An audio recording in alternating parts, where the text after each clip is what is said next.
요즘 스테이블 코인 시장이 커진다고들 하죠. 근데 진짜 중요한 건 누가 만들고 어디서 쓰이고 어떤 네트워크에서 살아남느냐입니다. 싱가포르에서 열린 에이펙스 2025년 행사에서 리플 CEO 브래드 갈링하우스와 모니카 롱이 이 부분을 아주 명확하게 짚고 넘어갔습니다. 오늘 영상에서는 이 행사에서 나온 핵심 발언들 그리고 그 배경에 어떤 흐름이 깔려 있는지 하나씩 정리해볼게요. 시작하기에 앞서 구독, 좋아요 아직 누르지 않으신 분들은 한 번씩 눌러주시고요. 알림 설정까지 해두시면 제가 올려드리는 영상에 대한 소식을 보다 빠르게 받아보실 수 있습니다.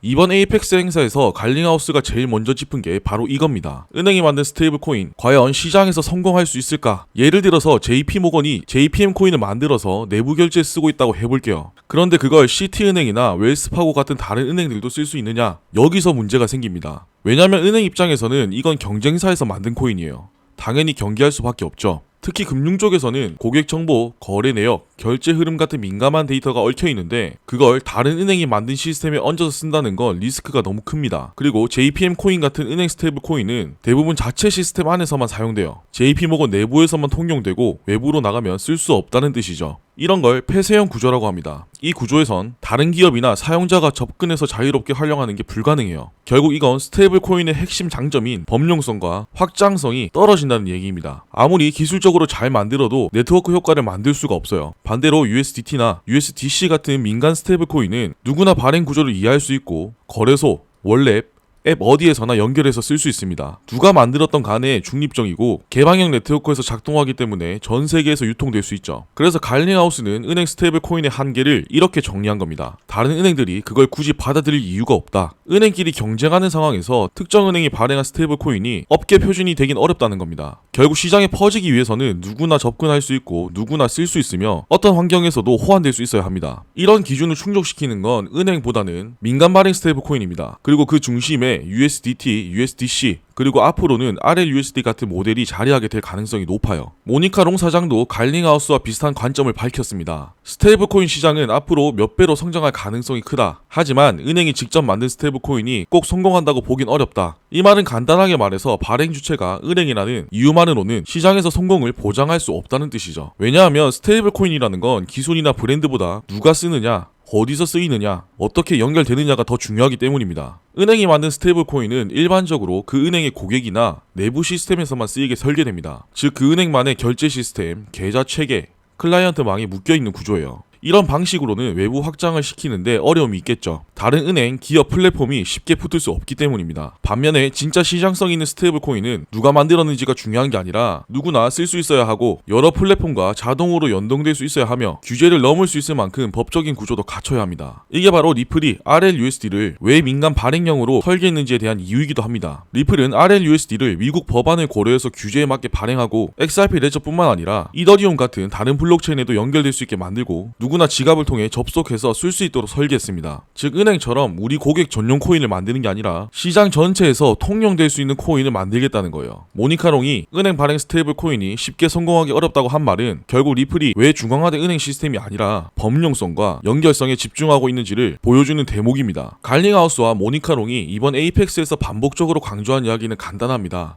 우리는 은행처럼 폐쇄적으로 가지 않겠다. 우리는 글로벌하게 열려있는 구조를 선택했다. 제가 올려드리는 영상을 꾸준히 챙겨보시는 분들은 아시겠지만 은행들은 자신들만의 내부 시스템, 고객망, 전산망을 기반으로 폐쇄적인 결제 시스템을 구성한다고 말씀드렸었죠. 예를 들어 JPM 코인은 JP모건 내부에서만 사용되고 다른 은행이나 기업이 참여하기 어렵습니다. 결국 자기네들끼리만 사용 가능한 거예요. 리플은 이런 방식을 따르지 않겠다는 겁니다. 리플이 구성하고 있는 RLUSD는 처음부터 열려있는 구조로 설계됐어요. 구체적으로 어떻게 설계되는지 알려드리겠습니다. RLUSD는 XRP 레저에서 발행됩니다. 이건 리플이 자체적으로 운영하는 퍼블릭 블록체인이죠. 누구나 검증자 노드로 참여할 수 있고 누구든 API를 통해 접근할 수 있습니다. 즉 RLUSD는 특정 기업이나 기관만을 위한 코인이 아니라는 겁니다. 리플은 RLUSD를 이더리움 네트워크에도 연동할 수 있도록 하고 있죠. 즉 RLUSD가 XRP 레저에서만 사용 가능한 게 아니라 이더리움 기반 디파이 서비스나 월렛, 그리고 거래소와도 연결될 수 있게 만든다는 뜻입니다. 이건 기존 은행 코인과의 가장 큰 차이점 중 하나입니다. 은행 코인은 자체 인프라에서만 작동하지만 RLUSD는 멀티체인 환경에서도 통용될 수 있어요. 그리고 RLUSD는 미국 내에서 논의 중인 지니어스 법안 같은 스테이블 코인 규제 법안에 맞춰 설계했습니다. 즉 규제에 맞춰서 정식 발행 승인을 받을 수 있도록 한 거죠. 이게 중요한 이유는 지금까지 USDT나 USDC는 미국 규제를 완전히 통과한 게 아니고 일종의 회색 지대에서 운영돼 왔기 때문인데, 리플은 이 회색 지대를 피하고 법적으로 인정받는 스테이블 코인으로 RLUSD를 포지셔닝 하려는 겁니다. 또한 유럽에서도 마찬가지로 사용할 수 있게 미카 법안도 고려해서 만들었어요. 이미 유럽에서는 리플과 연계된 스테이블 코인이 XRP 레저 기반으로 발행된 전례가 있고, 리플도 공식적으로 미카의 요구사항에 부합하는 방식으로 RLUSD를 확장하려 하고 있습니다. 즉 미국뿐만 아니라 유럽, 아시아 시장까지 동시에 고려한 설계라는 거죠. 결국 리플이 목표로 하는 건 금융기관들끼리만 쓰는 도구가 아니라 국가, 기업,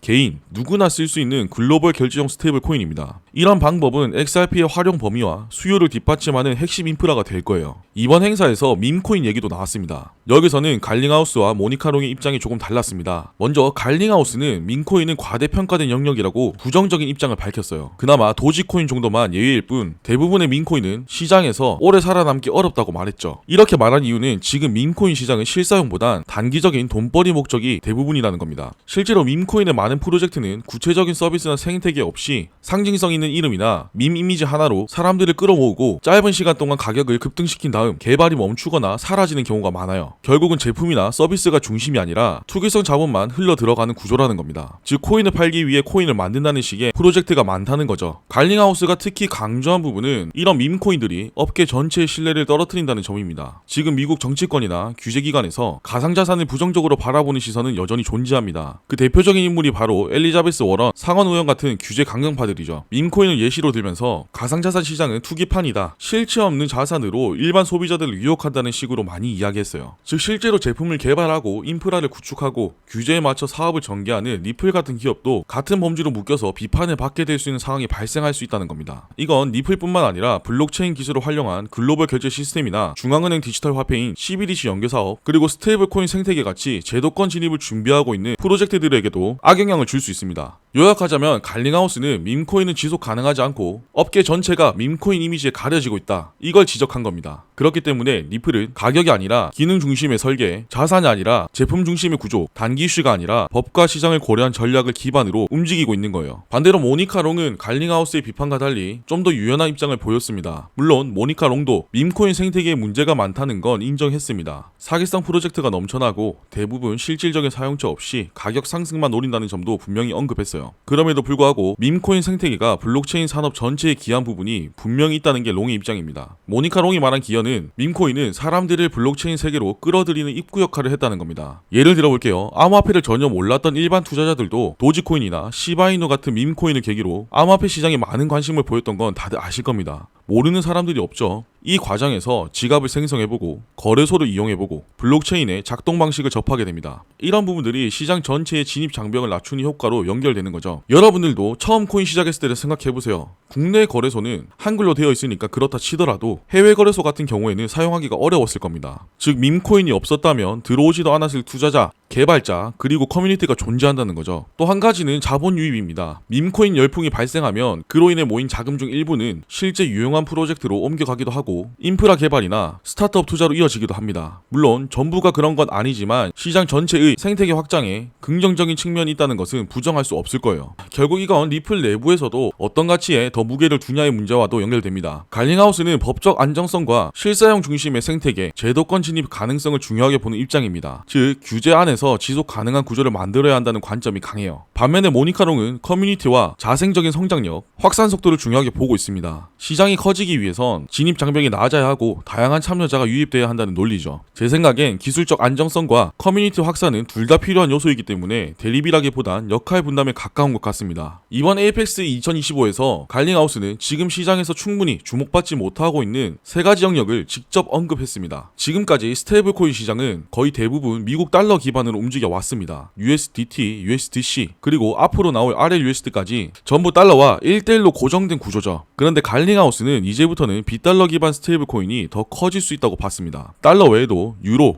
위안, 엔화 같은 각국 통화와 연동된 스테이블 코인들이 실제 수요를 기반으로 빠르게 확장될 수 있다는 뜻이에요. 이게 왜 중요하냐면 많은 국가에서는 달러 의존도를 낮추려는 움직임이 계속되고 있습니다. 유럽은 자체 금융 독립성을 높이기 위해 유로 기반 디지털 자산 실험을 강화하고 있고, 아시아 국가들 역시 자국 통화 결제 시스템을 확대하려는 시도를 이어가고 있죠. 이미 유럽에서는 XRP 레저 기반으로 발행된 스테이블 코인이 이미 출시됐고, 한국에서는 정부 주도로 원화 스테이블 코인 법제화가 논의되고 있습니다. 이런 흐름은 리플 입장에서 기회입니다. 미국에만 의존하지 않고 각국 통화에 맞춰 다양한 스테이블 코인을 발행하거나 연결할 수 있기 때문이에요. 즉 RLUSD 이후에 다른 통화 기반의 스테이블 코인도 리플 생태계 안에 들어올 수 있다는 얘기입니다. 갈링하우스가 언급한 두 번째 포인트는 미국에서 논의 중인 스테이블 코인 법안입니다. 이 법안은 한마디로 미국에서 스테이블 코인을 어떻게 발행하고 어떤 기준으로 규제할지를 정하는 핵심이죠. 지금까지의 스테이블 코인은 명확한 규제 없이 발행되어 왔기 때문에 미국 내 제도권 금융에서는 사용이 어려웠습니다. 왜냐? 규제가 애매해서 은행이나 기관 투자자들이 공식적으로 사용하기 껄끄러웠기 때문이에요. 근데 RLUSD는 만들 때부터 이 법안이 통과될 것을 염두에 두고 발행 주체, 준비금 관리 방식, 회계 기준, 규제 보고 체계 같은 걸 모두 반영해서 설계했습니다. 즉, 이 법안이 통과되자마자 RLUSD는 곧바로 미국 내 합법 스테이블 코인으로 자격을 갖출 수 있다는 거죠. 어떻게 해서든 미국 시장에서 합법적인 결제 수단을 확보하려는 전략이라 생각해요. 세 번째로 언급한 건 아시아 시장입니다. 갈링하우스는 유럽이나 미국보다 아시아가 실제 사업화 속도나 규제 명확성 측면에서 훨씬 앞서 있다고 평가했는데, 사실 리플은 이미 일본, 싱가폴, 홍콩에서 송금 인프라 구축이나 CBDC 실증 테스트를 진행 중이죠. 아시아 지역은 미국과는 반대로 규제가 명확하고 속도가 빠릅니다. 조건만 만족한다면 곧바로 사업 시작이 가능해요. 그렇기 때문에 리플에게는 사업 안정성과 확정성을 동시에 확보할 수 있는 환경인 거죠. 갈링하우스가 이걸 강조한 이유는 이제는 미국만 보고 전략을 짜는 시대가 끝났다는 걸 보여주기 위해서입니다. 갈링하우스가 강조한 핵심을 정리해보자면, 첫째, 달러만 보지 말고 다른 통화 기반의 스테이블 코인을 준비해야 한다. 둘째, 미국 규제에만 휘둘리지 말고 오히려 규제 기준을 맞춰서 제도권에 들어가야 한다.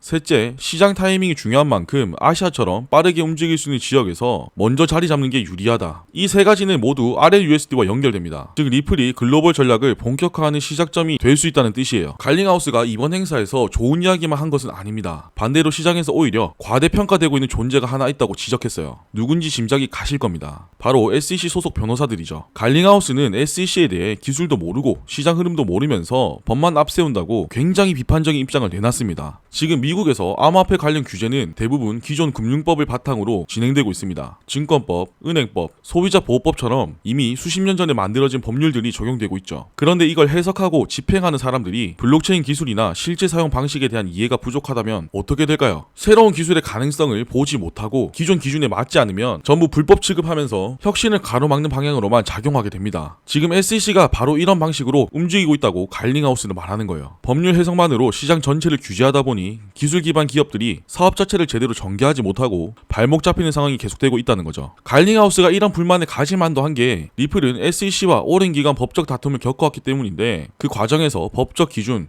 해석 방식, 적용 현실에 대해 누구보다 많이 부딪혀왔기 때문이에요. 갈링하우스가 이렇게 말할 수 있었던 건 이런 과정을 겪고 난 뒤 리플이 이제는 더 이상 미국만 보고 사업을 하지 않겠다는 방향을 잡았기 때문입니다. 실제로 리플은 최근 2-3년 사이에 본사를 미국 밖으로 분산시키고 싱가폴, 일본, 아랍에미리트, 영국, 스위스 등 여러 국가에서 사업 인허가를 받으면서 규제가 명확한 지역 중심으로 생태계를 확장해가고 있습니다. 이건 단순히 미국이 싫어서 나간다는 게 아니라 지금처럼 SEC 중심의 규제가 계속된다면 미국은 블록체인 산업에서 경쟁력을 잃을 수 있다는 현실적인 판단에서 나온 액션이죠. 리플 입장에선 더 이상 미국 내 규제 리스크에만 의존할 수 없는 상황입니다. 실제로 유럽, 아시아, 중동에서는 규제 프레임이 정해져 있고 조건만 맞으면 사업이 가능하다는 기준도 명확합니다. 그렇기 때문에 리플은 이런 국가들에서 RLUSD 같은 프로젝트를 적극적으로 전개하고 있는 거예요. 결국 갈링하우스가 이 자리에서 SEC를 비판한 건 과거에 얽매이지 않고 글로벌 기준에 맞춰 새 전략으로 나가겠다는 입장을 명확히 한 것 같습니다. 이번 행사에서 갈링하우스나 모니카롱이 이야기한 것들을 보면 리플이 앞으로 어디로 가겠다는 방향이 꽤 분명하게 드러난 자리였다고 생각합니다. 특히 갈링하우스가 은행 스테이블 코인을 부정적으로 평가하고 SEC를 공개적으로 비판하면서 미국의 지역을 더 적극적으로 언급한 걸 보면 리플의 전략 중심이 미국에서 점점 멀어지고 있다는 게 많이 느껴졌어요. 그렇다고 아예 미국을 떠나겠다는 것은 아닐 겁니다. 미국 내 규제도 대비하되 유럽과 아시아 쪽에서 실제 수요와 유통 기반을 먼저 잡겠다는 게 크겠죠. 또 하나 느낀 건 리플 내부에서도 시각이 꽤 다양하다는 겁니다. 갈링하우스는 제도 요건, 규제, 인프라 중심으로 이야기했다면 모니카롱은 커뮤니티와 확산 가능성, 진입 장벽을 낮추자는 점을 강조했어요. 한쪽은 안정성을 더 중요하게 보고 있고 다른 한쪽은 확장성과 성장 가능성에 더 집중하고 있는 겁니다. 그리고 이 두 방향이 충돌이 아니라 병행 가능한 전략으로 작동하고 있다는 게 인상적이었어요. 결국 이번 행사에서 보여준 리플의 메시지는 딱 하나였던 것 같습니다. 이제 진짜 글로벌 무대에서 실사용 중심의 코인으로 자리 잡겠다. RLUSD, 유럽과 아시아 시장 확장,